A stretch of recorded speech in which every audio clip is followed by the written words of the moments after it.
Assalamualaikum warahmatullahi wabarakatuh. Alhamdulillah wassalatu wassalamu ala rasulillah. La hawla wa la quwwata illa billah, amma ba'd. Hadirin jamaah yang dirahmati Allah subhanahu wa ta'ala, pada kesempatan pagi hari ini kita akan melanjutkan kembali kajian Al-Quran kita, yakni masih surah Al-A'raf ayat 160 sampai dengan 163.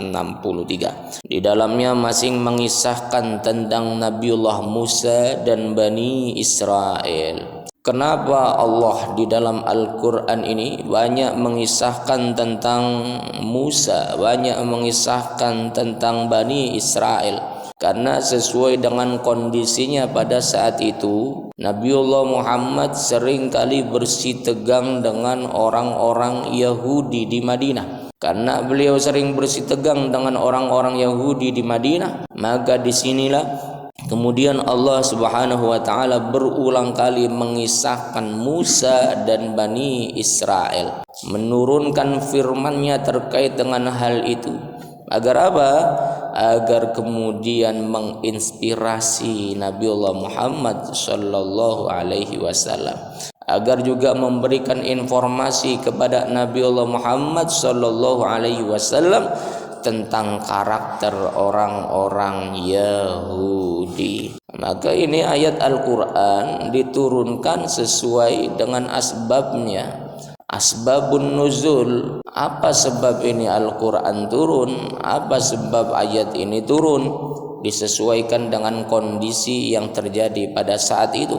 Kondisi yang terjadi pada saat itu, banyak orang-orang Yahudi, Bani Qainuqa, Bani Nadir dan yang lainnya yang seringkali menentang dakwah Rasulullah ketika di Madinah. Maka di sini pula kemudian Allah berulang kali menurunkan firman-Nya terkait dengan mereka, Bani Israel, tentang Musa. Maka di sini pun para dai, para penceramah, para khatib ketika menyampaikan materi seharusnya sesuai dengan kondisi yang sedang terjadi. Apa? Jangan kondisi sedang terjadi sekarang konflik Palestina, ceramahnya tentang arkanus sholat.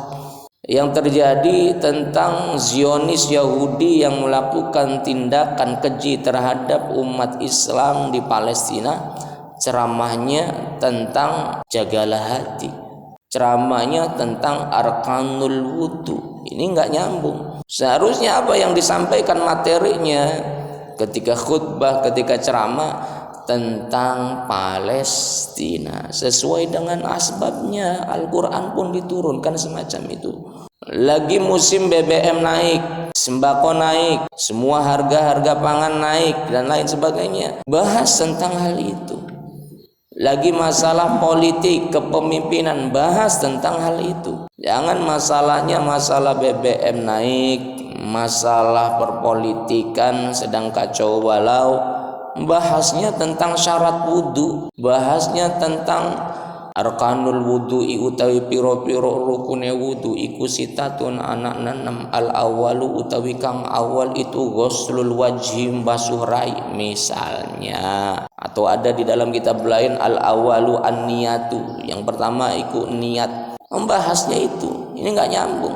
Umat dikasih pencerahan supaya umat paham pandangan Islam seperti apa terkait dengan kondisi yang sedang terjadi. Umat paham terkait bagaimana pandangan Islam, bagaimana menyikapi konflik Palestina, bagaimana menyikapi masalah politik yang saat ini sedang terjadi. Dan itu menjadi tugas para khatib, menjadi tugas para ulama, menjadi tugas para dai. Kenapa? Karena mereka lah yang diberikan amanat oleh umat untuk menyampaikan risalah Allah subhanahu wa ta'ala. Al ulama amnaullah ala khalqih. Ulama adalah amanah Allah atas makhluknya. Maka wajiblah kemudian para ulama, para khatib, para dai, para penceramah melihat sebagaimana Allah menurunkan Al-Quranul Karim sesuai dengan asbabun nuzulnya.